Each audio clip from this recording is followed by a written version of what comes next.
welcome back to another ICAEW vlog. Today we're going to be talking about my experience being hired.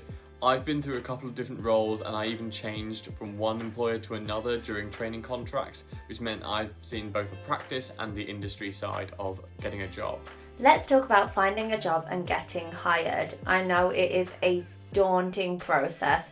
It can be very off-putting. There's sometimes a lot that comes with these job applications, but don't worry, I am here to help. The good thing nowadays is that there are actually so many resources out there now that can help you with that job search. So there are many websites. The one that I personally like is the Bright Network. If you are a graduate or someone who wants to join an apprenticeship scheme straight out of school or college, then the practice route is a very common route.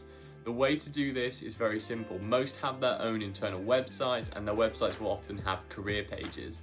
The way that I found my first job was with a practice, and the way that I found them was through their careers page. They have a web page and I knew that they were a local practice, so I went on their web page and I submitted my own CV and a cover letter on their careers portal. I think something that's quite common about this process is kind of thinking, well, I don't actually know what it is that I want to apply for, and to be honest, I've been there in the past as well. Speak to people who have roles that you think you might be interested in. Do use LinkedIn and other platforms to maybe connect with people and just ask questions, find out kind of what skills are used in their jobs. And that's one way you might be able to find what you could potentially be suited to. Another great way to get into the firms is to go through the internship route. If you're in university or if you're in your A-levels or you're at college, then a great thing to do would be a summer internship at one of the big four or one of the smaller firms. This is a great way to sort of get a foot in the door and also get a feel for what you might be doing and the sort of managers you might want to work for.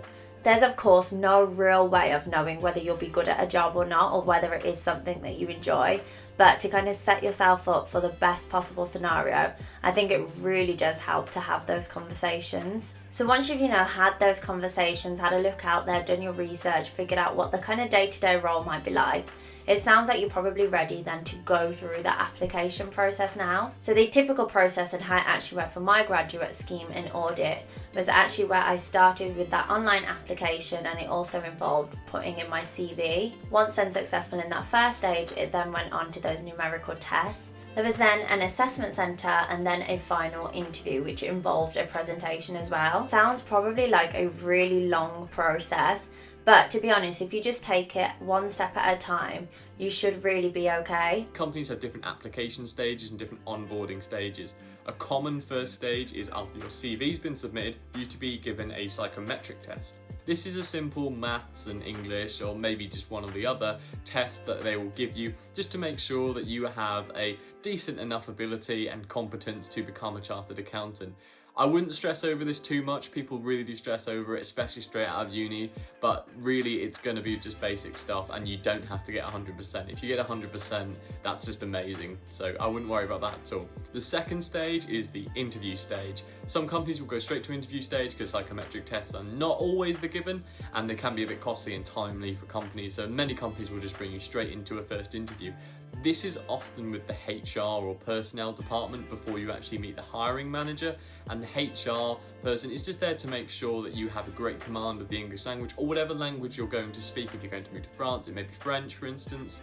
And it's also to make sure that you're a real person, that you're genuinely dedicated to becoming a chartered accountant and joining this company. Finally then, there will be that final interview process, and if you watch the last ICAEW vlog, you'll find that myself and Dom really do give quite a few tips about how to prepare for this as well. So do definitely check that one out. Overall tips though, from finding a job to then getting hired, is definitely to just network, really do your research, have a look online. There's plenty of great resources out there. There's a student room where you can connect with others and hear their experiences as well. So you may go straight into a hiring manager interview. Now the hiring manager is likely to be a manager and not a director or a partner, and they're just there to make sure that you fit the profile of what they're looking for. This is probably a more formal interview, so I would dress more formally for this and go in with a smile and be confident. You're just there to show that you are interested in the role. You've passed all the other stages of the interview process, so at this point the company is well invested in you. So at this point it's just about proving that you are who you say you are and you are going to be a good fit for the company. The hiring manager will probably ask you a series of preset questions such as give us an example of when you showed leadership qualities, or give us an example of when you solved a problem with a team. These are sort of generic questions where you have to come up with and answer a real one, and the best way to answer this is to do the STAR process. You say the specific event, you say the people that were involved, and then you say the action you took and the result. So that's the STAR method of answering a question. Really do just take your time with the whole process, and a key tip is definitely making sure that you are aware of the deadlines. Usually these applications are at certain points of the year where they're open, so do make the most of those. I would honestly say that you are more likely to be successful if you apply to a variety of firms, and whether there are some that you prefer to work to than others, either way, it's just great practice. So do just have a look at the variety of firms and roles out there. I hope you found this video helpful. If you did, then do give it a like, and good luck with your job hunt.